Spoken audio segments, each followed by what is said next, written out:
यारिका रत्न श्री 105 विजयमती माता जी की, जैन धर्म की जिनवानी माता की जय। प्रमाणादर्थ संसिद्धिस्तदा भासादिपर्य इति वक्षेतयोर्लक्ष्मा सिद्धमल्पम लगीयस।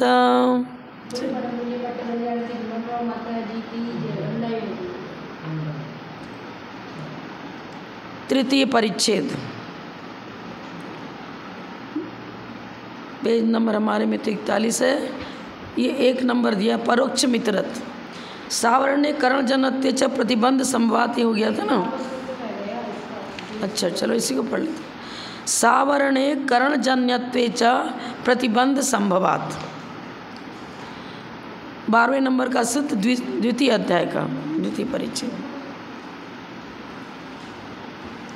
सावरणत्वे आवरण सहित होने पर, जिस ज्ञान में आवरण अभी मौजूद है, ज्ञान आवरण दर्शन आवरण, ये 2 आवरण हैं। ज्ञान के ऊपर ज्ञानावरण, दर्शन के ऊपर दर्शनावरण। सावरणत्व मतलब आवरण सहित, करण जन्यत्व माने इंद्रिय जन्य। जब तक आवरण है तब तक मति ज्ञान की अपेक्षा विचार करें तो मति ज्ञान इंद्रियों की सहायता से ही होगा, और अवधि ज्ञान माना प्रिय ज्ञान तो अतीन्द्रिय ज्ञान में लेते, एक देश ज्ञान। जिस ज्ञान के आवरण सहित पना और इंद्रिय जन्य पना होता है उसमें प्रतिबंध संभवात, प्रतिबंध संभव होता है अर्थात रुकावट आती है। और निरावरण अतीन्द्रिय होता है, वो मुख्य प्रत्यक्ष है, उसमें इंद्रियों की सहायता नहीं होती। आवरण सहित तो है, मति अवधि ज्ञान आवरण, मना परे ज्ञान आवरण, केवल ज्ञान आवरण, इनमें आवरण की चर्चा करी है। पर इन तीनों में को अतीन्द्रिय ज्ञान कहते हैं, अर्थात में इंद्रिय और मन की सहायता नहीं होती है। पर रुकावट तो आ रही है ना। देखो अवधि ज्ञान आवरण मान लो है, अतीन्द्रिय तो है, लेकिन रुकावट आती है और मात्र मूर्त पदार्थों को जानेगा, और जितना क्षेत्रम है उसके हिसाब से जानेगा। देशावरण देशावधि अवधि ज्ञान है तो जितनी उसकी मर्यादा है द्रव्य क्षेत्र काल भाव को लेकर उतने को ही जानेगा, आगे को नहीं जान सकता। मूर्त पदार्थ को ही जानेगा, अमूर्त को धर्म द्रव्य अधर्म द्रव्य आकाश काल, आकाश द्रव्य काल द्रव्य, इनको तो ना अवधि ज्ञान जान सकता है ना मना परे ज्ञान। अवधि ज्ञान मना परे ज्ञान दोनों का विषय मूर्त पदार्थ है और मर्यादा लिए हुए है। दूसरे के मन में स्थित पदार्थ को, मन में स्थित पदार्थ मतलब मूर्त पदार्थ को, हमारे विचार भी तो मूर्त हैं। हम क्या चिंतन कर रहे हैं मन में, जो मन में चिंतन में आ रहा है वो सब मूर्त है, क्योंकि उसमें भौगोलिक वचन रचना मौजूद है। हाँ, मना परे ज्ञान में इंद्रिय और मन की सहायता नहीं है, आत्मोत्थ ज्ञान है, लेकिन दूसरे के मन में स्थित पदार्थ उसका विषय बनता है, और जो मन में स्थित पदार्थ है उसको आचार्यों ने मूर्त कहा है। जिसको पहले इंद्रियों से जाना है, समझा है, जिस व्यक्ति को हमने देखा है, परिचय प्राप्त किया है, उसके विषय में हम चिंतन कर रहे हैं। अब मेरे चिंतन को मना परे ज्ञानी अपनी मन इंद्रियों की सहायता भी नहीं ले रहे हैं, अपने मन की सहायता भी नहीं ले रहे हैं, मात्र मना परे ज्ञानावरण के क्षोभसम के अनुसार उसके अंदर वो विषय झलकता है। क्या विषय? सामने वाला मन में क्या सोच रहा है। जो सामने में कोई व्यक्ति बैठा है उसके मन में कोई विचारधारा चल रही है। अब ऋजुमति मना परे ज्ञान वाला तो सरल सरल विचारों को समझ पाएगा, और विपुलमति मना परे ज्ञान कुटिल विचार, सरल और कुटिल दोनों विचारों को जान लेता है। नहीं, प्रत्यक्ष किसको कहते हैं? जिसमें इंद्रिय और मन की सहायता नहीं, विशदम प्रत्यक्षम। परोक्ष ज्ञान में लिया है इंद्रिय और मन की सहायता से होने वाला ज्ञान। अब एक देश प्रत्यक्ष का है अवधि ज्ञान और मना परे ज्ञान को, इसमें ना इंद्रिय की सहायता है ना मन की सहायता है। वो तो अपने मना परे ज्ञानावरण के क्षोभसम के अनुसार और अवधि ज्ञानावरण कर्म के क्षोभसम के अनुसार मर्यादित रूपी पदार्थ को जानता है। रूपी का मतलब ही अमूर्त, अरूपी को ना अवधि ज्ञान जानता है ना मना परे जानता है। पर इन दोनों ही ज्ञानों में न इंद्रिय की सहायता है न मन की सहायता है, आत्मोक्त ज्ञान है। आत्मोक्त ज्ञान है, इसलिए इसको विशद कहा। विशद मन निर्मल, जितने अंश अंश रूप में निर्मलता है, और केवल ज्ञान को पारमार्थिक प्रत्यक्ष कहा, माने पूर्ण विशुद्धता है, निर्मलता है। छहो द्रव्य और सभी पदार्थ, मतलब सकल द्रव्य पर्यास केवल, सभी द्रव्य और सभी पदार्थ पर्यायों सहित उनके ज्ञान में झलकते हैं। सावरणत्वे, जिस ज्ञान में रोकने वाला कर्म मौजूद रहता है। फिर करणजन्यत्वे, इंद्रियों की सहायता से उत्पन्न होता है। उस ज्ञान में मूर्त पदार्थ से रुकावट आती है, दीवार खड़ी हो गई, कोई पर्दा लगा दिया, कोई अड़चन आ गई बीच में, कोई व्यक्ति खड़ा हो गया सामने, अब उधर वाली चीज़ हमें नहीं दिख पा रही है, क्योंकि इंद्रिय जन्य ज्ञान तो अभिमुख और नियमित पदार्थ को जानता है, अभिमुख सामने होना चाहिए। अब दीवार के बाहर की चीज़ तो नहीं दिख रही है, अभिमुख शब्द उसके लिए प्रयोग नहीं कर पाएंगे, नहीं जान पा रहा। जैसे जब हम इंद्रिय जन्य ज्ञान से किसी पदार्थ को जानना चाहते हैं तो वहीं तक जान सकते हैं जहाँ तक के जानने की हमारी इंद्रियों की शक्ति है, शक्ति के अनुसार ही। अब चक्रवर्ती तो सूर्य उदित हुआ, अब सूर्य के अंदर जो जिन बिंब है उनका दर्शन वो अपने महल के ऊपर खड़ा होकर देखता, वो भी उसका विशेष नक्षत्र है, उसी समय वो उसको नजर आता है, तो उसका क्षोभशम वैसा है। पर हमारा आपका क्षोभशम है क्या? हम तो ने थोड़ी सी भी दूरी पड़ गई तो नज़र नहीं आता, धुंधला नजर आने लगता है। तो क्षोभशम के अनुसार एक तो अंतरंग निमित्त ये हुआ, फिर उसकी द्रव्येंद्रियों की रचना यदि कुछ गड़बड़ा गई है, मोतियाबिंद हो गया, कुछ हो गया, कान में पर्दे कुछ डैमेज हो गए हैं, नहीं सुन पा रहे हैं, तो द्रव्येंद्रिय और भावेंद्रिय दोनों का जिस प्रकार से मतलब अंतरंग तो क्षोभशम की होना चाहिए, दूसरा इंद्रियां भी सशक्त होनी चाहिए, निर्दोष होनी चाहिए, तब देखना जानना होगा। कोई दीवार वगैरह खड़ी हो गई तो हमारी दृष्टि रुक जाती है, नहीं देख पाते हैं। तात्पर्य है कि जिसका कोई भी रोकने वाला नहीं है वही ज्ञान मुख्य प्रत्यक्ष है, कोई भी रोकने वाला नहीं है, मतलब आवरण है ही नहीं, और केवल ज्ञान ही एक ऐसा ज्ञान है जिसमें कहीं रुकावट नहीं आती है। अब आपको अधिज्ञान माना परिज्ञान को विशद कहा, तो हम एक देश विशद कर रहे हैं, और दूसरी बात वो तो अमूर्त पदार्थ को जान ही नहीं सकता, दूसरे के मन में स्थित रूपी पदार्थ को जानता है माना परिज्ञान, और अधिज्ञान भी रूपी पदार्थ को जानता है, तो रुकावट आ गई ना, कुछ को जान पा रहा है, कुछ को नहीं जान पा रहा है। ठीक है, अब आगे तृतीय परिच्छेद प्रारंभ होगा। परोक्ष का लक्षण निर्णय, लक्षण क्या है उसका, किसको हम परोक्ष कहेंगे, किसको प्रत्यक्ष कहेंगे, इसकी चर्चा कर रहे हैं। परोक्ष मित्रत, प्रत्यक्ष प्रमाण से भिन्न सर्व प्रमाण परोक्ष हैं। अविशद ज्ञान को परोक्ष कहते हैं, अविशदम परोक्षम। यस्य ज्ञानस्य प्रतिभासो निर्मलो न भवति तत्परोक्षम कथ्यते।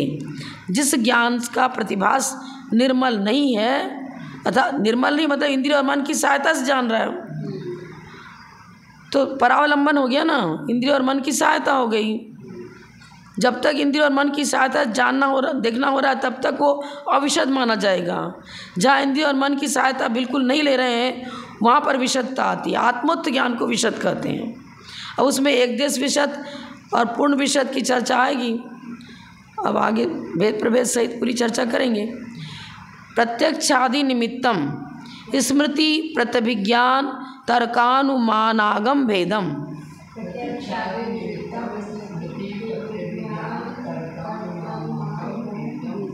तर्क अनुमान आगम संधि विच्छेद करेंगे तो अब प्रत्यक्ष आदि निमित्तम, प्रत्यक्ष और स्मृति आदि कारण है। अब देखो प्रत्यक्ष यहाँ किसको लिया, यहाँ तो सांभारिक प्रत्यक्ष पूर्वक चर्चा होगी, स्मृति कर रहा है तो, क्योंकि तत्वार्थ में स्मृति प्रत्यभिज्ञान तर्क अनुमान इन सबको क्या कहा है, मति ज्ञान का ही पर्यायवाची कहा है। मति ज्ञान किसको कहा, सांभारिक प्रत्यक्ष को भी मति ज्ञान कहा है। तर्कशास्त्र में साम्यावरिक प्रत्यक्ष को भी मति ज्ञान में ही लिया है। अब यहाँ बता रहे हैं स्मरण पहले धारणा पूर्व अनुभव हुए पदार्थ का होता है, और फिर कह रहे हैं कि जिसको पहले जाना है देखा उसी का तो स्मरण करेंगे। तो जिसका हमने प्रत्यक्षीकरण किया है उस प्रत्यक्षीकरण किए हुए विषय को ही फिर वही स्मृति का विषय बनता है। पहले आपने सुपार्श्वमती माता जी को देखा, आचार्य विद्यासागर महाराज को देखा, प्रणब सागर महाराज को देखा, किसी को देखा है, जाना है, समझा है। अभी वो यहाँ मौजूद नहीं है पर हम उनका स्मरण करते हैं। लेकिन जिसको कभी देखा ही नहीं है, जाना ही नहीं है, तो फिर उसका स्मरण कहाँ से होगा? प्रत्यक्ष निमित्त बनता है स्मृति में, फिर प्रत्यक्ष और स्मृति दोनों निमित्त बनेंगे प्रत्यभिज्ञान में, फिर प्रत्यक्ष स्मृति प्रत्यभिज्ञान तीनों निमित्त बनेंगे तर्क में, फिर पूर्ववर्ती चारों निमित्त बनेंगे अनुमान में, फिर ये सारे निमित्त बनेंगे आगम में। पूर्व निमित्त बनता है अगले अगले ज्ञान को सक्रिय बनाने में। हाँ, ये चीज़ प्रत्यक्षादय षट परोक्षस्य कारणानि विद्यन्ते। प्रत्यक्षादि सभी छः कौन से हुए? तो स्मृति, प्रत्यभिज्ञान, तर्क, अनुमान, आगम, 5 हो गए। और साम्यावरिक प्रत्यक्ष को भी ले लिए। साम्यावरिक प्रत्यक्ष पूर्वक स्मृति, फिर प्रत्यक्ष और स्मृति पूर्व प्रत्यभिज्ञान, इस प्रकार क्रम लेंगे तो 6 हो गए ना। ये 6 के 6 परोक्ष ज्ञान हैं। स्मृति, प्रत्यभिज्ञान, तर्क, अनुमान, आगम, ये 5 तस्य भेदा, उसके भेद हैं। किसके ज्ञान भेद हैं? साम्यावरिक प्रत्यक्ष की चर्चा परोक्ष चल रहा है ना, तो परोक्ष के भेद हैं। परोक्ष में किसको लेते हैं? आद्य परोक्षम तत्वार्थ सूत्र ने बताया, मति ज्ञान और श्रुति ज्ञान। अब आप तो न्याय दीपिका पढ़ चुके हो, आप यूट्यूब पर देख लेना है की परिभाषा।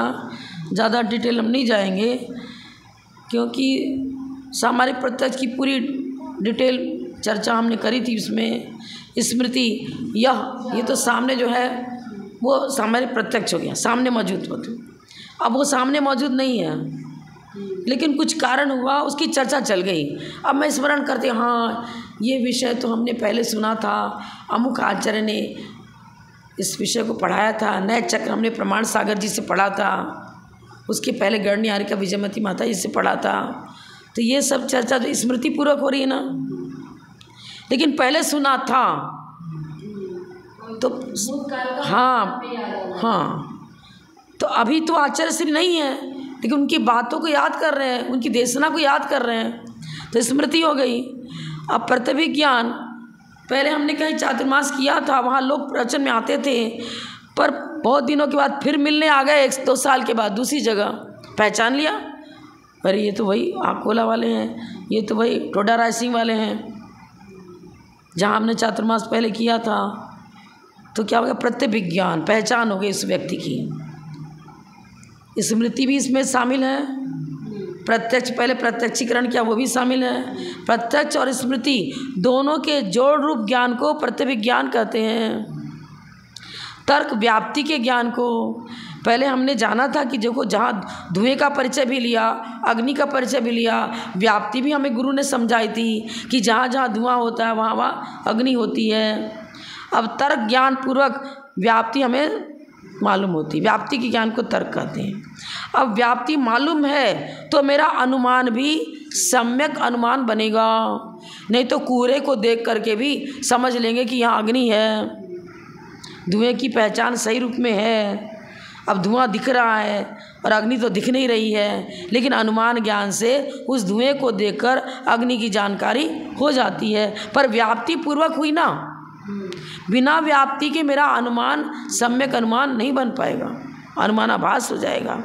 अब आगम में तो पूरी व्याप्ति चलती है, इन सब के बिना आगम तक पहुँच ही नहीं पाएंगे। पहले लौकिक ज्ञान हो या कोई आध्यात्मिक पर चर्चा चलती हो, कोई भी चर्चा चलती हो, सब में स्मृति, मेमोरी पावर, स्मृति चाहिए ना। कल आपने कोई विषय सीखा था, अब आज सुनाना है गुरुदेव को, पाठ याद करके सुनाना है। किसकी चर्चा कर रहे हैं? आगम की चर्चा कर रहे हैं। द्रव्य संग्रह पढ़ा, आगम का विषय है ना। पहले तो एक एक शब्द को लेकर के आचार्य सिंह ने उसकी चर्चा करी, बताया, पूरा अर्थ आपने सुना, डायरेक्ट कान से सुना। अब वो सामवेद प्रत्यक्ष का विषय बन रहा है। फिर आपने धारणा में उसको रिजर्व कर लिया, सुना, याद रखा। अब स्मृति कर रहे हैं, अरे देखो जीव द्रव्य की परिभाषा ये है, जिसमें जानने देखने की शक्ति उसे जीव कहते हैं। पुद्गल किसे कहते हैं? जिसमें वर्ण गंध रस स्पर्श पाया जाए उसे पुद्गल कहते हैं। ये डायरेक्ट आगम, इन सब के बिना आगम आएगा क्या?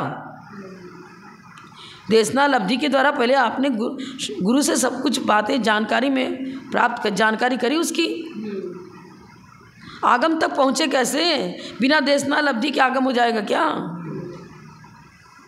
सब आगे कारण पड़ रहे, प्रतिविज्ञान पहचान भी रहे हैं हम, पहचानते नहीं क्या? सामने एक वृक्ष खड़ा है, आम का वृक्ष खड़ा है। अब गुरुजी पूछते, बताना ये कौन सा वनस्पति है? हमने पढ़ा था प्रत्येक नाम कर्म का उदय होता है, इनको प्रत्येक वनस्पति कहते हैं। अब क्या हुआ? दिखाया ना वृक्ष को, या शब्दों से बताया, आम का वृक्ष, केले का वृक्ष, ये जो है ना सारी प्रत्येक नामकर्म का इन्हें उदय होता है। साधारण में तो अलग चर्चा है, शरीर एक रहेगा और उसका स्वामी मुख्य रूप से अनेक जीव होते हैं। तो ये सब हमने सुना, इसको कहते हैं आगम, ठीक है। पर सुना, जिस समय सुन रहे हैं उस समय तो वो क्या, इंद्रिय और मन की सहायता से ही तो सब जानना देखना हो रहा है। कान से सुन रहे हैं, मन से चिंतन कर रहे हैं, फिर धारणा में रखा उसको। अरे सब मति ज्ञान में ही तो आ रहा है ना, क्रम से आ रहा है। अवग्रह, या वाय, धारणा। अब धारणा हुई और व्याप्ति भी मैं बताई।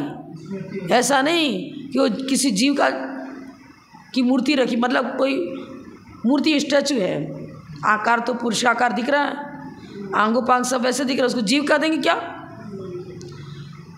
स्थापना निक्षेप से कह दो कि अब कैलेंडर है या कोई फोटो टंगा हुआ है, मान लो आचार्य महाविकृति महाराज की तस्वीर टंगी हुई है, हम कह रहे आचार्य महाविकृति महाराज है, पर हम समझ रहे हैं कि यहाँ चैतन्य वाली शक्ति नहीं, पर वो प्रतिबिंब है उनका। प्रतिबिंब को प्रतिबिंब के रूप में समझ रहे हैं, उसको पुद्गल ही कहेंगे ना।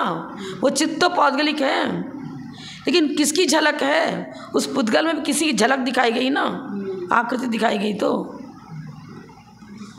सबकी चर्चा अपने अपने रूप में। अब हम मूर्ति को तो मूर्ति कहेंगे, स्थापना निक्षेप से उसको भगवान कह रहे हैं, भाव निक्षेप से भगवान कर देंगे क्या? नहीं कर सकते ना, जीवन थोड़ी है, साक्षात केवली नहीं है। पर साक्षात केवली को ही हमने सूर्य मंत्र आदि के अपेक्षा को लेकर के उनको उसमें आरोप, अन्य द्रव्य में रहने वाले गुण धर्म का अन्य में आरोप करके कथन करना, इसको कहते हैं स्थापना निक्षेप। और पूज्यता उसी प्रकार मानी जाएगी उसमें। पर अन्य में अन्य का आरोप हो रहा है ना। तो आगम में जिन जिन चीज़ों की प्रमाण से, नय से, निक्षेप से जैसी चर्चा करी है, उस सारी चर्चाओं को पहले अपने गुरुओं के द्वारा हमने सुना, इंद्रिय प्रत्यक्ष भी हुआ, फिर स्मृति भी हुई, उसके बाद प्रतिविज्ञान पूर्वक पूरी जानकारी हुई, तर्क पूर्वक सारे विषय को समझा, अनुमान से भी समझा। जीव द्रव्य तो अनुमान का विषय बनता है। वो जीव तो हमको साक्षात दिख ही नहीं रहा, ना सिद्ध जीव दिख रहे हैं, ना अरहंत जीव दिख रहा है, ना कोई संसारी जीव नहीं दिख रहा है। अनुमान ज्ञान के द्वारा आंखें खुल रही हैं, बंद हो रही हैं, श्वासोच्छ्वास ले रहा है, चल रहा है, फिर रहा है, उसकी इन क्रियाओं को देखकर अनुमान ज्ञान से हम जानते हैं कि इसमें अभी जीवत्व है। पर साक्षात जीव द्रव्य नहीं दिखता, क्योंकि जीव तो अमूर्त है और अमूर्त पदार्थ इंद्रियों का विषय बनता नहीं है। फिर आप चींटी को देख रहे हो, करे जीव है, कहाँ जीवत्व तो नहीं दिख रहा है, पर जीवत्व से होने वाला जो फंक्शन, कार्य, वो दिख रहा है, चल रही है, फिर रही है। आज के आंगों पांग की रचना को देखकर, आकृति को देखकर समझते हैं इसको लट कहते हैं, इसको चीटी कहते हैं, ये हाथी है, ये घोड़ा है, व्यंजन पर्याय, अशुद्ध व्यंजन पर्याय। तो उस प्रकार का हम जान पढ़ा है हमने, किस प्रकार का औदारिक शरीर नाम कर्म का उदय होता है और इनकी आकृतियाँ इस प्रकार होती हैं। जिनको 3 इंद्रियाँ मिली हैं उसको चीटी कहते हैं, और चीटी की आकृति इस प्रकार होती है। प्रतिविज्ञान पहचान किसी न किसी ने तो कराया, परिवार वालों ने, परिजन ने बताते हैं कि देखो ये चीटा है, ये चीटी है, इसको लट कहते हैं। अब गुरुजी ने चित्र बना करके पाठशाला में पढ़ाते हैं बच्चों को, हाथी का चित्र दिखा के हाथी का ज्ञान कराते हैं, घोड़े का चित्र दिखा घोड़े का ज्ञान कराते हैं, बताते हैं ना।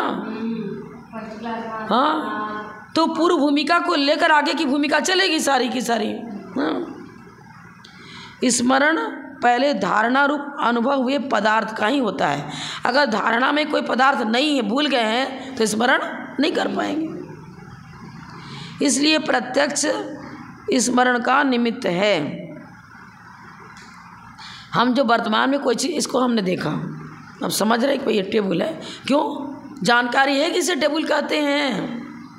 धारणा में हमारे सारा विषय रिजर्व है, किसको पुस्तक कहते, किसको मकान कहते, किसको क्या कहते हैं, अलग अलग फलों का, वृक्षों के सबके नाम है।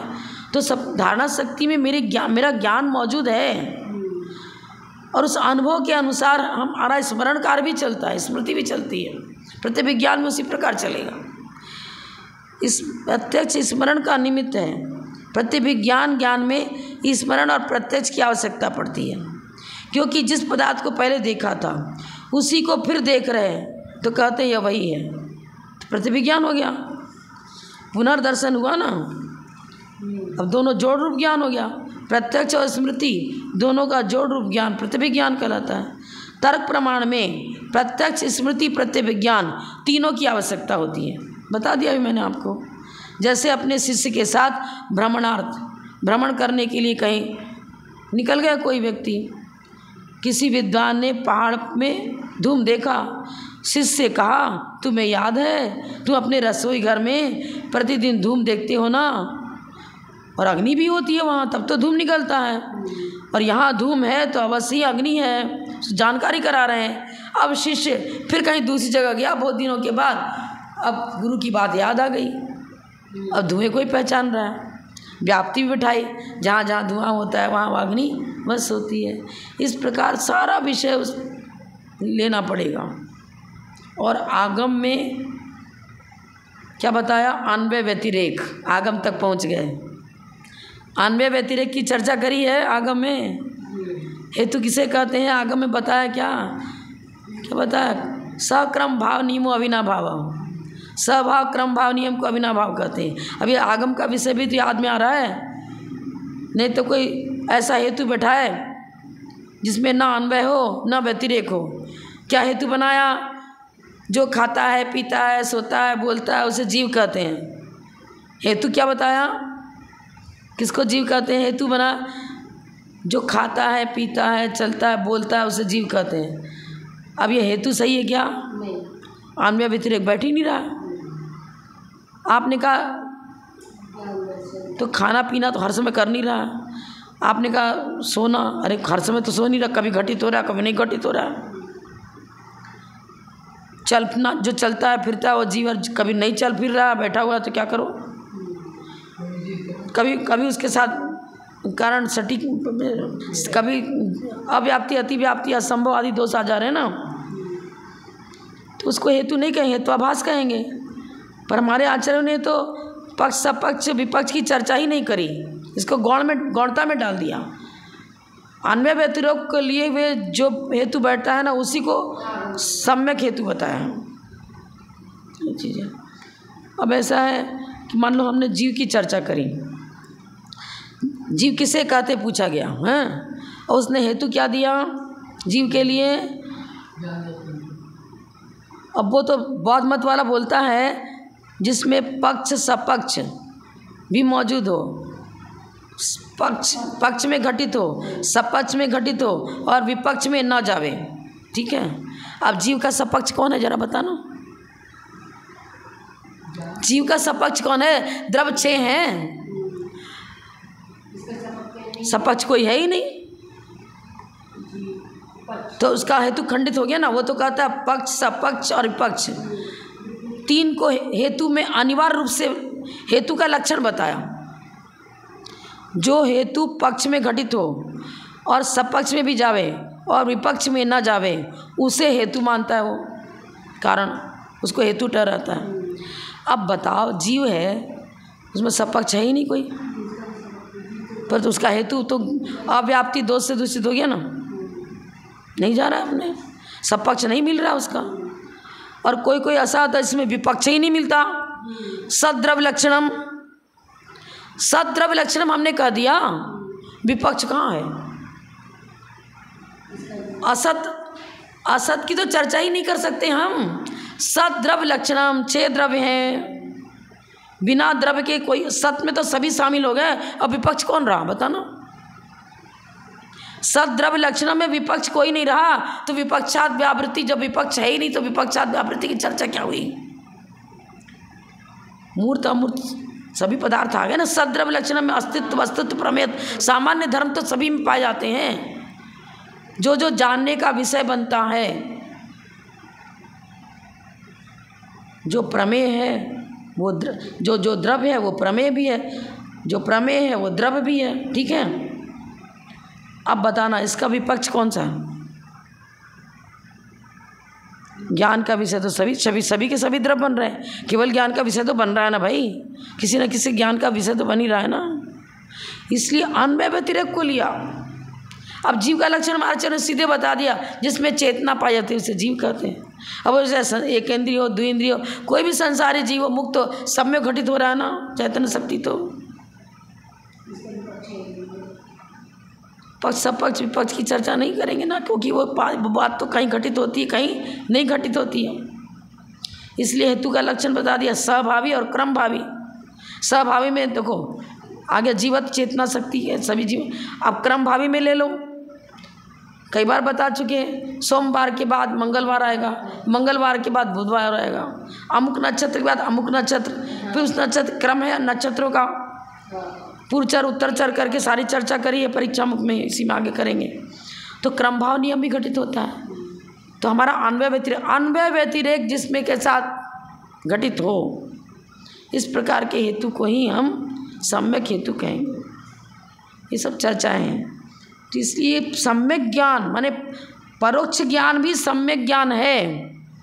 ये स्मृति को चर्चा कर रहे हैं तो उसमें भी ऐसी चर्चा चल रही है जिसमें कोई भी दोष नहीं आता है, अव्याप्ति, अतिव्याप्ति, असंभव आदि दोषों से रहित, फिर संशय परे अनध्याय दोषों से रहित कोई भी ज्ञान हो, चाहे वो मति ज्ञान, श्रुत ज्ञान, अवधि ज्ञान, मना परिज्ञान के किसी ज्ञान की चर्चा करें, स्मृति, प्रत्यभिज्ञान, तर्क, अनुमान, आगम, इन सब में किसी भी प्रकार का दोष नहीं आता है। जैन आगम में स्मृति की जो परिभाषा बताई, प्रतिविज्ञान की परिभाषा बताई और जो भी बताया तर्क, इनकी परिभाषा बताई, उन सभी परिभाषाओं में अपने अपने विषय को लेकर सभी सम्यक हैं, उसमें किसी प्रकार की कोई त्रुटि नहीं है, दोष नहीं है। ये सब प्रमाणभूत हैं, चाहे वो स्मृति हो, चाहे वो प्रतिविज्ञान हो, तर्क हो, अनुमान हो, आगम हो, सभी प्रमाणता को लिए हुए हैं, सम्यक ज्ञान है।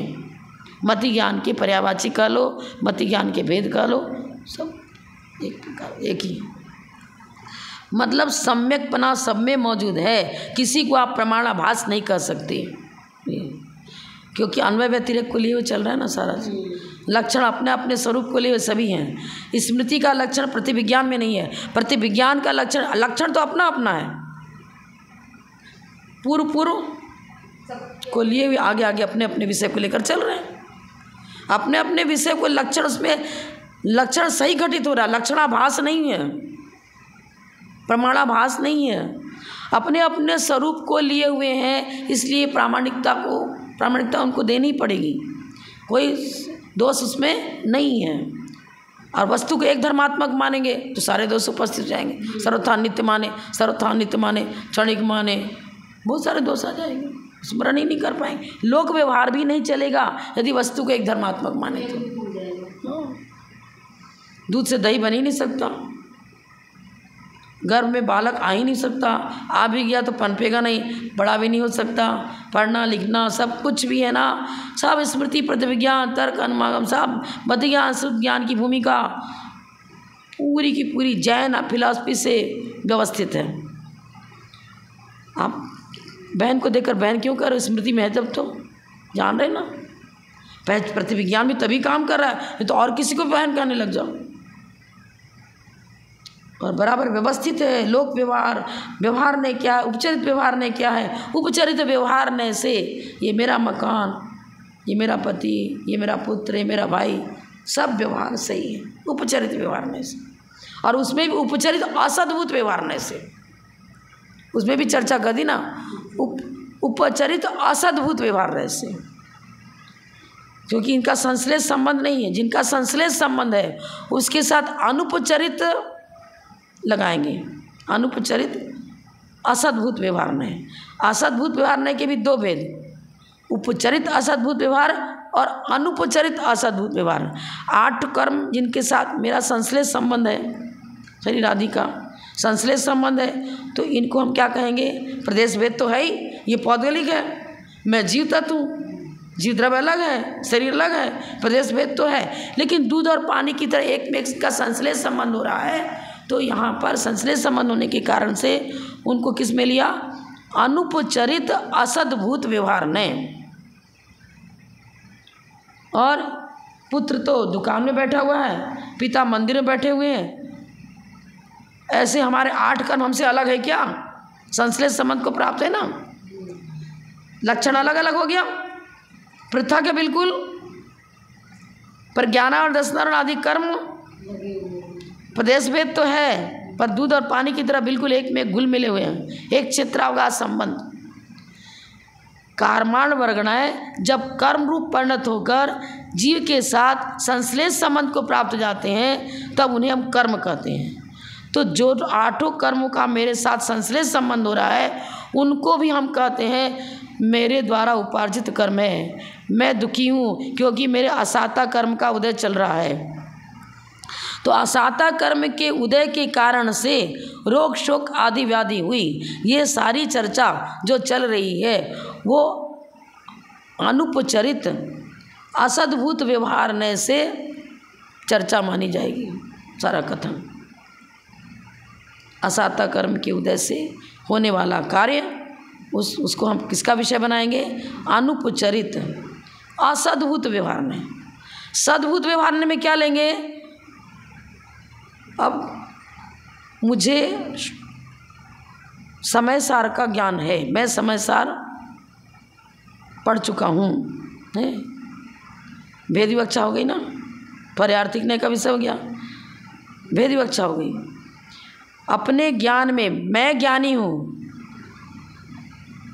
अब मैं ज्ञानी तन्मय हूँ, तन्मय मैं ज्ञान रूप हूँ, तो तन्मय हो गया। ये तो हो गया निश्चय का विषय।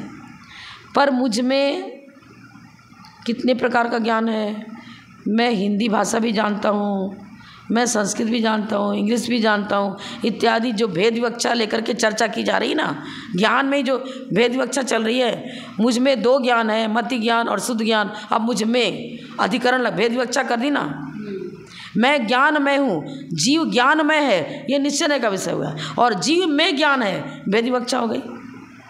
सद्भुत व्यवहार ने गुण और गुणी में भेद विवक्षा दी जाती है, गुण और गुणी में भेद विवक्षा पूर्वक चर्चा कर रहे हैं, तो सद्भुत व्यवहार ने। गुण और गुणी में भेद चल रहा है ना, गुण तो आत्मा से पृथक नहीं है, जीव द्रव्य की के साथ अविनाभाव संबंध है उसका, प्रदेश भेद भी नहीं है, गुण और गुणी में प्रदेश भेद नहीं है।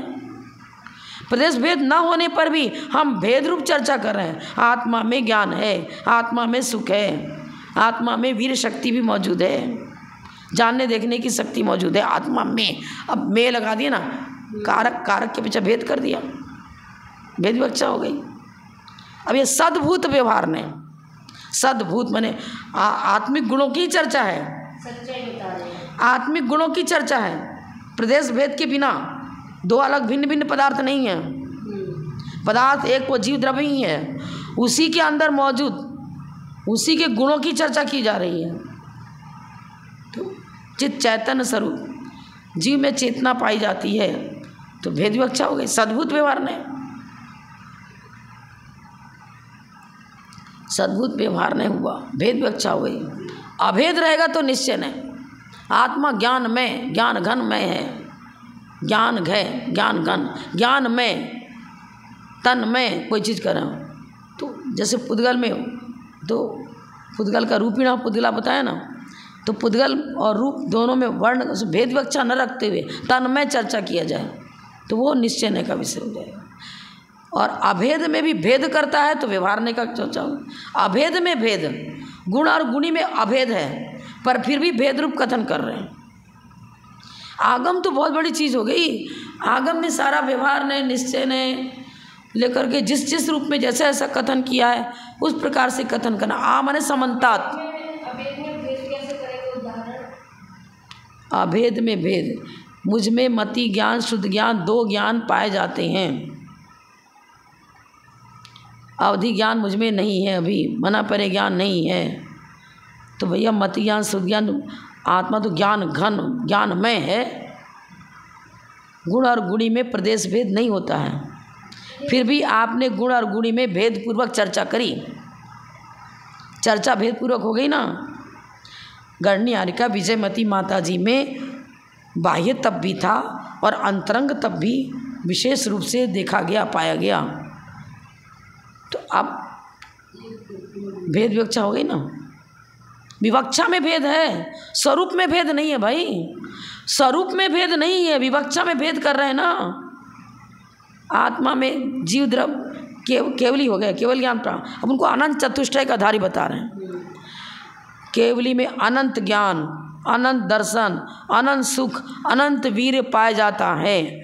अब ये सारे गुण को जो चर्चा की जा रही है, इनमें उनके गुण और गुणी में प्रदेश भेद है क्या? ज्ञान गुण अलग पड़ा हो, दर्शन अलग पड़ा हो, ऐसा प्रदेश भेद है क्या? प्रदेश भेद नहीं होने पर भी जब हम विवक्षा का उसको किसी के सामने प्रस्तुत कथन कर रहे हैं तब भेदपूर्वक कथन करते हैं। और कथन नहीं भी कर रहे, चिंतन में भेद है तो भेद, अभेद में भेद रूप चिंतन चल रहा है ना। चिंतन भी कर तो भेद, अभेद में भेद डाल रहे हैं। गुणों की का चिंतन भेदपूर्वक चल रहा है और गुणों का प्रतिपादन भी भेदपूर्वक चल रहा है। तो सद्भूत व्यवहार, गुण गुणी में जब भेदपूर्वक चर्चा करते हैं, एक ही द्रव्य में रहने वाले उनके अंदर पाए जाने वाले गुण और गुणी में जब भेदपूर्वक चर्चा करते हैं तो उसको कहेंगे सद्भूत व्यवहार ने। आगम तो इस प्रकार से चर्चा हो गई। अभी तो और पढ़ेंगे आगे का। आगम प्रमाण में संकेत ग्रहण, यह शब्द इस अर्थ को कहता है और उसका स्मरण, यह दोनों ही कारण होते हैं। संकेत, प्रत्येक शब्द किसी न किसी अर्थ का संकेत देता है और किसी न किसी अर्थ का संकेत करता है और उसी के प्रकार मेरा स्मरण चलता है, उसी के हिसाब से मेरा प्रतिविज्ञान चलता है, उसी के हिसाब से तर्क चलता है। चलेगा ना। शब्द के अंदर कुछ ना कुछ मीनिंग है, अर्थ है। प्रत्येक शब्द किसी न किसी पदार्थ का संकेत करते हैं और उस संकेत के अनुसार ही हम उस पदार्थ का फिर स्मरण भी करते हैं और उसी प्रकार से हम उसकी व्याप्ति बिठाते हैं। गुरु ने संकेत किया था ना, देखो ये धुएं की पहचान कराई थी संकेत पूर्वक। शब्द बोल के पहचान कराई थी। ये सारे संकेत, देखो ये धुआं ऐसा होता है, ये ऐसा होता है, कूड़ा ऐसा होता है, धुआं ऐसा होता है, पहचान कराई ना। ये चीज़ है। तात्पर्य यह है कि इन पांचों ही प्रमाणों में दूसरे पूर्व प्रमाणों की आवश्यकता होती है। पूर्व प्रमाण की आगे आगे प्रमाणों में आवश्यकता है, इसलिए इन्हें परोक्ष प्रमाण कहा है। पूर्व प्रमाणों की अपेक्षा लिए हुए है ना। डायरेक्ट तो इंद्रियों से ज्ञान साम्यावहारिक प्रत्यक्ष में हुआ। अब साम्यावहारिक प्रत्यक्ष पूर्वक ही स्मृति हुई, फिर प्रत्यक्ष और स्मृति पूर्वक प्रतिभिज्ञान हुआ, तो पूर्व ज्ञान आगे आगे में कारण बनते हैं। और सबसे पहले क्या हुआ था? साम्यावहारिक प्रत्यक्ष हुआ था। तो इंद्रिय जन ज्ञान की भूमिका को लेकर के ही आगे आगे सब चल रहे हैं, इसलिए इन सबको परोक्ष में डाल दिया। किसको? ये जो सूत्र अभी आपने पढ़ा, स्मृति, प्रत्यभिज्ञान, तर्क, अनुमान और आगम, इन सबको परोक्ष ज्ञान कहा क्योंकि ये अविशद हैं, पूर्व की अपेक्षा को लिए हुए चलते हैं। इसमें इंद्रिय और मन की सहायता गर्भित है। मैंने सबसे पहले इंद्रियजन ज्ञान हुआ, इंद्रियों से हुआ, उसके बाद धारणा, अवग्रह या अवाय धारणा, अब धारणा पूर्वक स्मृति, और फिर धारणा को लिए हुए मतलब मति ज्ञान की पर्यायवाची है सभी। तो धारणा जो है वो मति ज्ञान का ही भेद है और ये भी मति ज्ञान की भेद है। अब धारणा है तो हम स्मृति करते हैं, फिर प्रत्यक्ष और स्मृति दोनों है तो प्रतिविज्ञान होता है, तीनों है तो फिर तर्क तक पहुंच पाते हैं, फिर चारों है तो अनुमान तक पहुंच पाते हैं। पूर्व कारण है, आगे आगे में, आगे आगे का कार्य है और पूर्व कारण है। हाँ, ये चीज़। अब एक एक की परिभाषा बता रहे हैं। स्मृति किसे कहते हैं? संस्कारोद्बोध निबंधना तदित्याकारा स्मृति। संस्कारोद्बोध निबंधना, संस्कार माने धारणा। संस्कार किसे कहते हैं? धारणा को। अवग्रह या अवाय धारणा करी थी ना। संस्कार की प्रकटता से होने वाले तत् माने वह आकार वाले ज्ञान को स्मृति कहते हैं। वह सोच रहे हैं बैठे बैठे, किसी विषय को पहले सुना था, जाना था, देखा था, उसके विषय में वह व्यक्ति, अरे वहाँ मिला था, मांगी तुंगी मिला था, तमिलनाडु मुझे मिला था, वह धारणा हो गई। हाँ, लिख रहे धारणाख्य संस्कार। धारणा नाम का जो संस्कार है, धारणाख्य संस्कार प्राकट्य कारणिका, वही प्रकट हुआ। धारणा रूप जो संस्कार था उसको हम अपने चिंतन में ला रहे हैं, वह व्यक्ति करके स्मरण कर रहे हैं, तो स्मरण हो गया। संस्कार की प्रकटता से होने वाले तत् आकार वाले ज्ञान को स्मृति कहते। तत् माने वह सर्वनाम है। अब वह तो अनेक चीज, कोई भी चीज़ हो सकता है जो हमारे चिंतन का विषय बन रहा है, वो सबकी किसी के लिए वह शब्द का प्रयोग कर सकते हैं। उदाहरण दे रहे हैं ना, स देवदत्तो यथा, वह देवदत्त, किसी व्यक्ति का नाम है देवदत्त, उसका मित्र है। अब कोई चर्चा आ गई उसकी, अभी तो वहाँ मौजूद नहीं है, परिस्मरण कर रहा है उसका। देवदत्त को पहले देखा था और धारणा में भी याद है कि देवदत्त कौन था, है धारणा में मौजूद है, संस्कार उसके मौजूद है, भूला नहीं है। फिर कभी मन में याद आ गया, अरे मेरा मित्र बहुत अच्छा था, मेरा बहुत उपकार किया था उसने, याद कर रहे हैं उसको, वह देवदत्त। ये हो गया स्मृति। अब प्रतिभिज्ञान किसे कहते हैं? दर्शन स्मरण कारणकम संकलनम प्रतिभिज्ञानम। न्याय दीपिका का पूरा विषय चल रहा है। प्रतिभिज्ञानम तदेवेदम तत्सदृशम तद्विलक्षणम तत्प्रतियोगित्यादि। तदेवेदम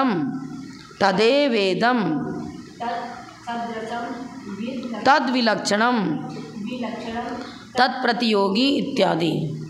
अब ठीक, आपको बहुत पहले पढ़ा हुआ विषय एक तरह से आ रहा है आपका। क्योंकि न्याय दीपिका में पढ़ चुके ना।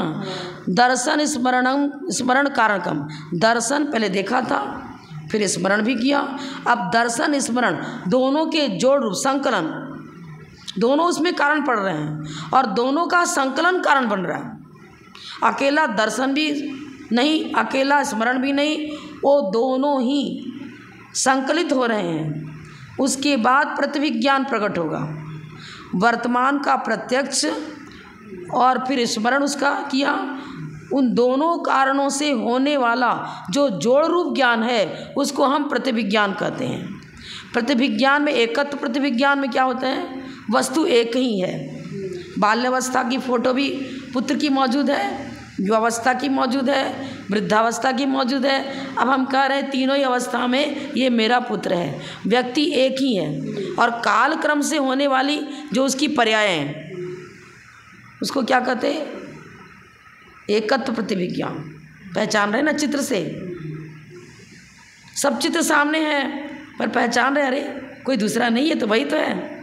बाल्यावस्था में इसकी ऐसा रूप था, युवावस्था में इसकी ऐसी ड्रेस थी, ऐसी भी और रूप हो गया, पहचान रहे हैं। तदेव, यह वही है, यह वही है, यह वही है।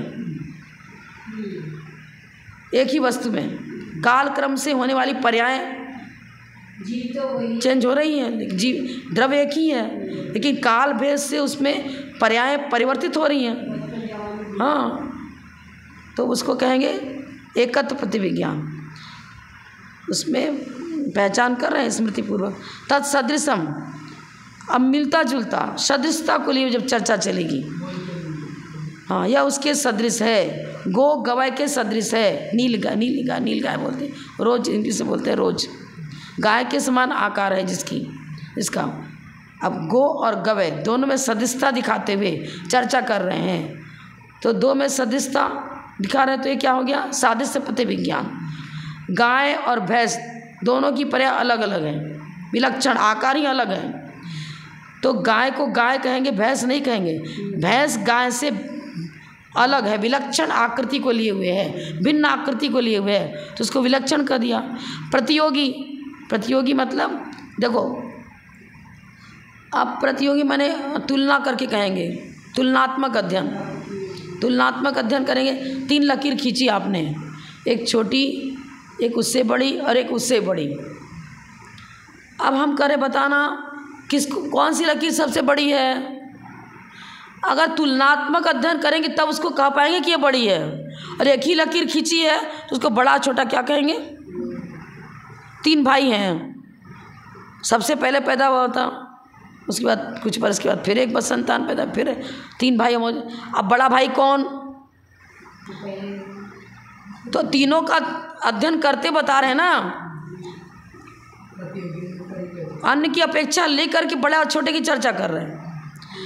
अब पुत्र एक ही था, अब पूछा जा रहा दूसरा हुआ ही नहीं, मान लो। अब कह रहे बड़ा पुत्र कौन? अरे पुत्र तो एक ही, बड़ा छोटा क्या बताऊं? तुलनात्मक अध्ययन किया जा रहा है ना। ये बड़ी माता जी, छोटी माता जी, अरे भाई बाद में दीक्षा उनको छोटी माता जी कह दी। तो प्रतियोगी मतलब तुलनात्मक जो अध्ययन कर रहे हैं ना, उसको प्रतियोगी। वर्तमान में किसी वस्तु को देखकर और उसे ही पहले देखा था, फिर उसकी याद करी और याद करके फिर कहते हैं यह वही है। ये क्या हुआ? एकत्व प्रतिविज्ञान। वर्तमान में किसी वस्तु को देखकर उसके समान ही कोई दूसरी वस्तु नजर आई, उसको याद करके कहते हैं यह उसके समान है, सदृश है, सदृशता को लिए हुए है। वर्तमान में किसी वस्तु को देखकर उससे विलक्षण भिन्न किसी वस्तु को पहले देखा था। हमने पहले देखा था, गाय की भी पहचान कराई थी, भैंस की भी पहचान कराई थी। अब क्या बता रहे हैं हम? कोई कर अरे ये भी तो पशु, ये भी पशु, एक ही मान लो ना। अरे नहीं, पशु तो एक है, लेकिन गाय को गाय कहेंगे, भैंस को भैंस कहेंगे। गाय भैंस से विलक्षण है, भैंस गाय से भिन्न है विलक्षणता। पहले देखा था और उसके वर्तमान में प्रतियोगी, जिससे अवश्य अगर जोड़ मिल सादृश्य प्रतिविज्ञान की चर्चा चल रही है तो वहाँ पर उसको तद विलक्षण मिलेंगे, सादृश्य मिलेंगे। और विलक्षण में किसको लेंगे? भिन्न, आकृति भिन्न है, उसको विलक्षण मिलेंगे। आगे देखो, उदाहरण से पूरा क्लियर कर रहे हैं ना, ये इसलिए एक सूत्र और पढ़ेंगे। यथा स एव अयम देवदत्त, यह वही देवदत्त है। आगे अभी बताया था ना मैंने। गो सदृशो गवय, गाय के समान गवय, रोज गाय होती जंगल में फिरती है, गाय के समान एक गवय, रोज इंग्लिश से बोलते हैं, और गाय के समान उसका आकार होता है। नील गाय बोलते हैं, नील गाय। गो विलक्षणो महिष, गो से विलक्षण माने भिन्न, विलक्षण माने भिन्न। महिष माने भैंस, भैंस गाय से विलक्षण भिन्न है, उसकी पर्याय अलग अलग है। उसको उसी नामकर्म का उदय था, उसने वैसे ही भैंस वाला ही जाति नामकर्म का बंद किया था। त्रियंच में भी नामकर्म के अनेक भेद बनेंगे, असंख्यात लोक प्रमाण भेद हैं। तो जैसा बंद किया वैसा ही शरीर मिला उसको। हाँ, और वो गाय से विलक्षण एक भिन्न पशु का नाम महिष है। तिरंज तो दोनों हैं, पंचेंद्रीय भी है, लेकिन फिर भी भिन्न है अपेक्षाकृत। इदम अस्मात् दूरम, 1 किलोमीटर की दूरी पर बताना किसका मकान है, 5 किलोमीटर पर कितना मकान है, यह इससे दूर है, यह इससे निकट है। अपने आप में तो ना कोई निकट, अपने आप में ना कोई दूर। हम अपने स्थान की अपने चर्चा करेंगे। भाई इस स्थान से चलेंगे तो सबसे पहले कौन सा गांव पड़ेगा, वो कितनी दूरी पर है, फिर और आगे बढ़े उससे 60 किलोमीटर बताना कौन सा गांव पड़ेगा। अपेक्षाकृत चर्चा कर रहे हैं ना, मात्र एक की चर्चा करें, अपेक्षा कुछ भी ना दें तो किसको दूर कहेंगे, किसको निकट कहेंगे, कुछ भी नहीं कर सकती ना। ये कर रहे हैं, यह वही देवदत्त है, यह रोज उस गाय के समान है, यह भैंस उस गाय से भिन्न है, यह प्रदेश उस प्रदेश से दूर है, यह वृक्ष है, अब यह शीशम का वृक्ष है, यह केले का वृक्ष है, ये आम का वृक्ष है। विलक्षण हो गया ना, एक ही वृक्ष तो है, सामान्य लक्षण तो सब में मिल रहा है, पर विशेष लक्षण नहीं मिल रहा। तो विलक्षण माने भिन्नता। आम के वृक्ष को केले का वृक्ष कह देंगे क्या? विलक्षण है ना, लेकिन सब आम के वृक्ष हैं। वृक्ष तो अलग अलग है, 10 वृक्ष हैं और 10 आम के हैं और एक ही क्वालिटी के हैं। फिर भी अब क्या करेंगे, सारे वृक्ष को गिनती करेंगे, 10 वृक्ष हैं और हम क्या कहेंगे, एक वृक्ष है, ऐसा कहेंगे क्या? नहीं कह सकते। वृक्ष अनेक हैं, प्रदेश भेद है, संख्या 10 है, लेकिन सभी में सदृशता है। मनुष्य अनेक खड़े में, सभी के मनुष्य गति नाम कर्म का उदय, बुद्धिमान मनुष्य आई है तो सबको मनुष्य कह रहे हैं। ये सादृश्यता को लेकर चर्चा हो गई। और अब विलक्षण, अब देखो प्रतियोगी लिख रहे हैं ना, ये उससे विलक्षण है। अपेक्षा दूरी बताई इन्होंने, ये 1 किलोमीटर पर है, ये 10 किलोमीटर और दूरी की चर्चा कर दी। अब और चर्चा कर लो, विलक्षण में 10 वृक्ष हैं, अगर एक ही तरह के सारे वृक्ष तो सदस्यता दिखा रहे हैं, और अलग अलग, एक नींबू का वृक्ष है, एक आम का वृक्ष है, केले का वृक्ष है। अब तीनों ही विलक्षणता को लिए हुए हैं, क्योंकि नींबू का वृक्ष नींबू का ही कहलाएगा, आम का नहीं कहलाएगा, आम का वृक्ष नींबू का नहीं कहलाएगा, विलक्षण हो गया ना। दोनों में भिन्नता दिखाई जाए तो उसको विलक्षण प्रतिविज्ञान। अब प्रतिविज्ञान भी कह रहे हैं, पहचान है तब तो कह रहे हैं ना। प्रतिविज्ञान माने पहचान, प्रत्यक्ष देखा भी था नींबू के वृक्ष को, स्मृति भी है नींबू किसे कहते हैं। अब वृक्ष को देखकर पहचान कर रहे हैं कि नींबू का ही वृक्ष है, आम का वृक्ष नहीं है, अन्य से भिन्नता दिखा रहे हैं। प्रतिविज्ञान में कितने प्रकार का प्रतिविज्ञान हो गया, एकत्र प्रतिविज्ञान। फिर क्या बता दिया, गो सदृशो गवय सादृश्य प्रतिविज्ञान, गो विलक्षणो महिष वैलक्षण्य प्रतिविज्ञान, इदम अस्मात् दूरो, यह इससे दूर है। यह क्या बता दिया इन्होंने, मतलब प्रतियोगी को लेकर के चर्चा करी ना, तत्प्रतियोगी इत्यादि कर दे, इस तरह से और लगाते रहो। प्रतियोगी दूरी वगैरह को दोकर, कौन दूर कौन निकट, कौन बड़ा भाई कौन छोटा भाई करके चर्चा कर रहे हैं ना। तो काल भेद से चर्चा की जा रही है ना, और स्थान भेद की चर्चा। तत्प्रतियोगी अंतिम का नाम है तत्प्रतियोगी, उसके साथ इत्यादि भी लगा दिया।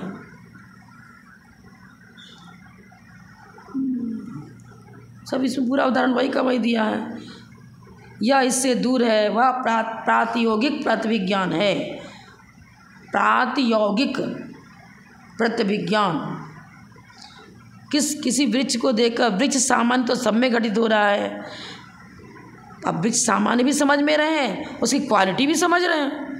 सामान्यता की अपेक्षा सदस्यता आ जाएगी, और विशेष की अपेक्षा नींबू के वृक्ष को नींबू का कहेंगे, केले के वृक्ष को केला कहेंगे, तो विलक्षण भी हो रहा है। तब सारी जानकारी हमें अवग्रह या अवधारणा पूर्वक मौजूद है हमारे संस्कार में, तब तो हम आगे का कथन कर पा रहे हैं। यदि स्मृति न हो तो प्रतिविज्ञान से कहाँ होगा, प्रतिविज्ञान भी नहीं हो तो हम व्याप्ति नहीं घटित कर पाएंगे, व्याप्ति नहीं तो अनुमान भी घटित नहीं कर पाएंगे, कुछ नहीं कर पाएंगे ना। आगम को भी तब समझ पाएंगे जब हमें देशनालब्धि के द्वारा, अवग्रह या अवधारणा के द्वारा उन सारे आगम के विषयों को ग्रंथों के द्वारा पढ़ा, जाना, समझा। तब तो लास्ट में आगम की चर्चा कर रहे हैं। देशना सुनी, कर्णेंद्रिय का प्रयोग किया, मन के द्वारा उसका चिंतन किया, मतन किया, धारणा में उस विषय को लेकर धारणा में बनाए रखे, भूले नहीं। बस हो गया टाइम। जब बोलो परम पूजा प्रथम गणनीय आर्यकारत श्री सुपा विजयमती माता जी की जय। जय हिंद।